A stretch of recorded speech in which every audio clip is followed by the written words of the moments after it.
Me envolvió una luz brillante, una luz dorada y brillante. La luz resplandecía cada vez más, hasta transformarse en una luz completamente blanca, radiante, bellísima. Supe que estaba en presencia de Dios. Ned Dougherty sintió tan profundamente esa presencia que a raíz de aquello su vida se inclinó hacia la espiritualidad. Eso fue lo que le ocurrió a un sacerdote que, aun creyendo en Dios, tras su experiencia en el umbral de la muerte, descubrió que la divinidad significaba algo distinto. Estaba durmiendo.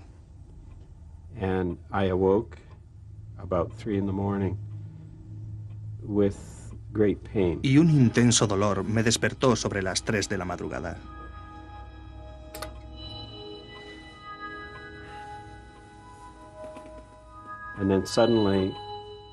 De repente sentí que me transportaban a otro lugar. Recuerdo que me volví fugazmente y vi a mi esposa durmiendo en la cama con mi cuerpo.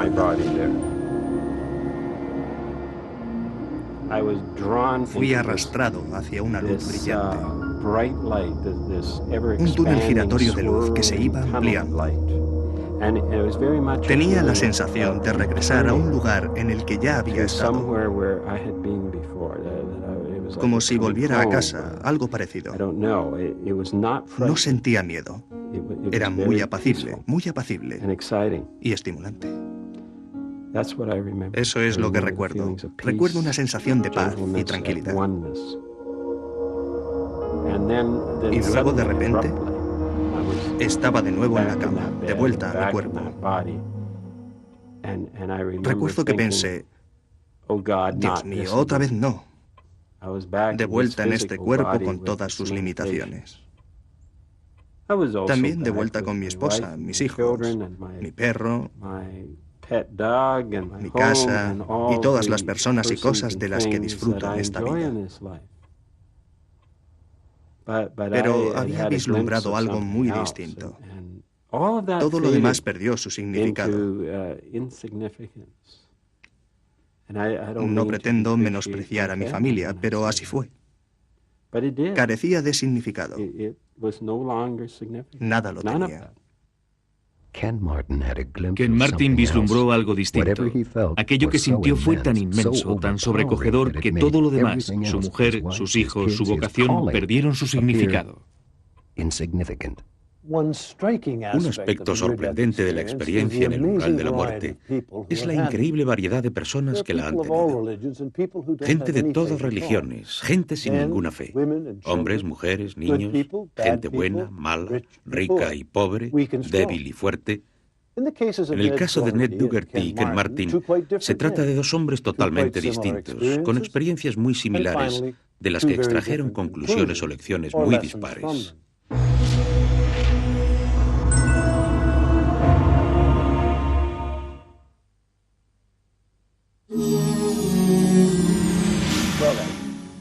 De lo que deducimos que, evidentemente, la experiencia en el umbral de la muerte, por muy poderosa que sea, afecta a las personas de manera distinta. ¿Qué significa esto? ¿Acaso indica que el contenido de la experiencia es un mero reflejo de la imaginación individual y no puede considerarse universal? En otras palabras, ¿radica y se circunscribe al cerebro de cada individuo? No me cabe la menor duda de que las experiencias en el umbral de la muerte son sucesos que cambian profundamente la vida. Las personas que las tienen las viven como reales, pero en el fondo creo que todo es producto de lo que ocurre en el cerebro. Si quisiera entender lo que pasa en una experiencia en el umbral de la muerte, yo personalmente intentaría averiguar lo que ocurre aquí arriba y no recurriría a pensar que es el alma trasladándose a otro lugar. Considero que es una experiencia importante y real, pero radicada en el cerebro. Tengo la tremenda sospecha de que tanto la experiencia en el umbral de la muerte como la convicción de que hay vida en el más allá están ligadas a la intrínseca actividad eléctrica del cerebro humano y a un proceso que surgió de la propia evolución, al igual que la conciencia del yo. Si el yo hubiera pensado que va a morir, su pánico le habría empujado a dividir sus temores y la evolución del yo habría sido diferente. Hay infinidad de pruebas sobre el cambio que se produce tras la experiencia, pero gran controversia respecto al porqué.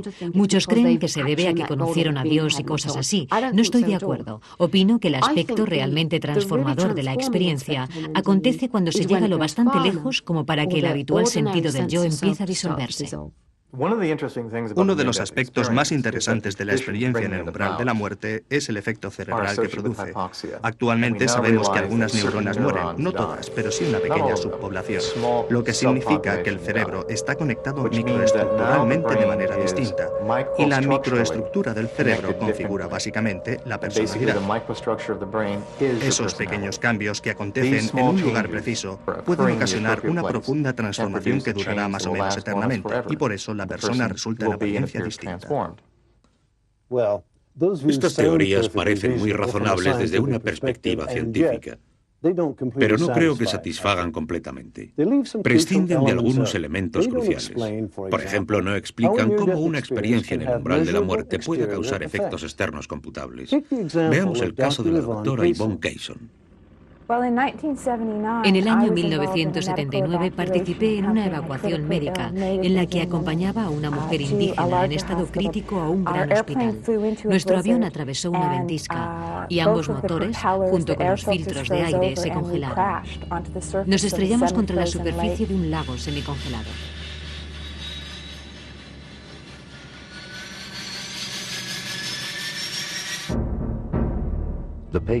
La paciente falleció, al igual que la doctora Keyson, pero una luz brillante y maravillosa la envolvió, se llevó su cuerpo y la rescató. No había llegado su hora. Fue devuelta a su cuerpo y sobrevivió. Aquello le afectó de muchas maneras. De una en particular, se volvió clarividente. Pasado un mes de mi experiencia, iba de camino a casa de una amiga. Pensábamos cenar juntos. De repente tuve una visión muy nítida. El cerebro de mi amiga cubierto de pus. Como médico, diagnostiqué una meningitis. Así que al llegar le pregunté a mi amiga, Susan, ¿cómo estás? ¿Cómo te encuentras? Me respondió, Yvonne, tengo un espantoso dolor de cabeza. Jamás me ha dolido tanto. Es una de las peores migrañas que he sufrido jamás. Le pregunté por todos los demás síntomas de la meningitis y no los tenía. Pero le dije, prométeme que si descubres alguno de esos síntomas, te presentarás en urgencias esta noche para que vean si se trata de una meningitis. Aquella noche acabó empeorando. Se presentó en las urgencias de un gran hospital de Toronto y le confirmaron que se encontraba en una de las fases iniciales de una meningitis muy poco habitual y normalmente letal. Gracias a un diagnóstico precoz, sobrevivió sin daños cerebrales, lo que no suele ocurrir con los adultos. Ese fue mi primer episodio como clarividente. La experiencia de la doctora Keyson no tiene nada de particular. Los efectos secundarios de la experiencia en el umbral de la muerte suelen consistir en un aumento de la sensibilidad física y de los poderes mentales. Recuerden que las personas que hemos conocido representan cientos de miles de experiencias similares. No todos se equivocan.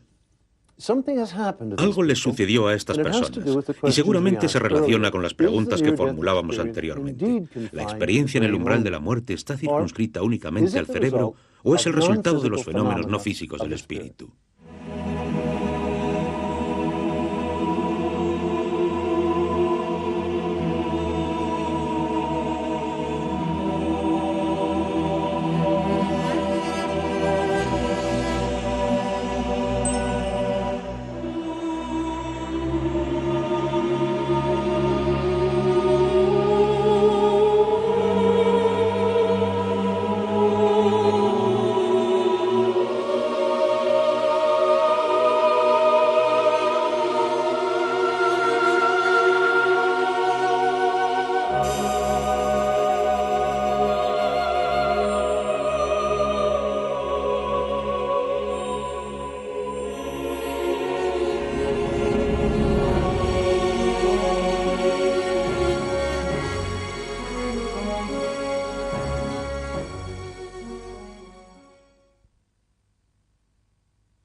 Vida después de la vida.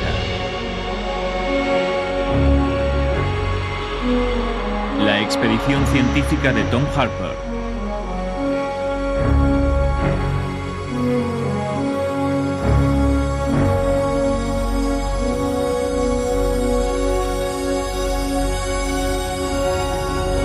Los niños y la muerte.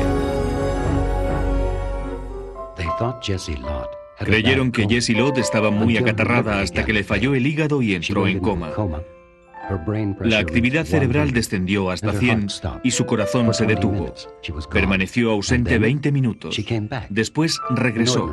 Una urgencia como tantas otras, salvo por un detalle. Cuando mi corazón se detuvo, de repente vi a mi abuela, que murió hace un año. Ya, ¿qué aspecto tenía? Llevaba un traje blanco. Estaba exactamente igual que cuando murió. He entrevistado a docenas y docenas de niños que han tenido estas experiencias. El doctor Melvin Morse, pediatra del Hospital Infantil de Seattle, ha realizado la investigación infantil más exhaustiva en relación a las experiencias en el umbral de la muerte. Su documentación incluye la filmación de muchas entrevistas como la de Jessie Lott. ¿Qué te pareció aquello, que tu abuela estuviera allí? Sorprendente. No entendía cómo podía estar ahí, a mi lado. No me acuerdo. Estaba ahí sentada, como paralizada. Sentí miedo, pero me alegré de verla.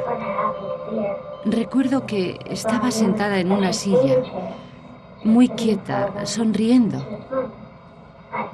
No sé dónde estuve, pero fui a algún sitio. No es más que una niña, sin dobleces, ignorante de lo que significa una experiencia en el umbral de la muerte. En su caso, sin apenas educación religiosa. Una niña que recuerda su experiencia. La suya es otra más de las historias que Tom Harper, investigador de Rhodes, teólogo y periodista, encontró cuando investigaba para su bestseller Vida después de la vida. Una niña. Pero, ¿acaso los niños, y más aún los que carecen de educación religiosa, pueden contarnos algo peculiar sobre lo que ocurre después de morir? ¿Sus experiencias son distintas o iguales a las de los adultos, pero desde otra perspectiva? ¿Son más fiables al ser menos sofisticados? En este programa escucharemos muchos testimonios infantiles. Los niños tienen experiencias simples y puras. Utilizan palabras como bonito o raro que expresan sentimientos de verdad. La clásica experiencia infantil en el umbral de la muerte la resumen con un «wow, era como si flotara fuera de mi cuerpo. Sabía que estaba muerto, pero seguía estando vivo». Vienen rodeadas de un halo de misterio. ¿Cómo puede ocurrirles algo así? A menudo se aterran con la experiencia. Muchos se preguntan cómo lograrán regresar a sus cuerpos. Aquello está tan alejado de lo imaginable que a menudo confiesan haber pasado miedo. No es una experiencia nada inusual. Lo que más me impresiona es la fragmentación del relato. Suelen contar un fragmento muy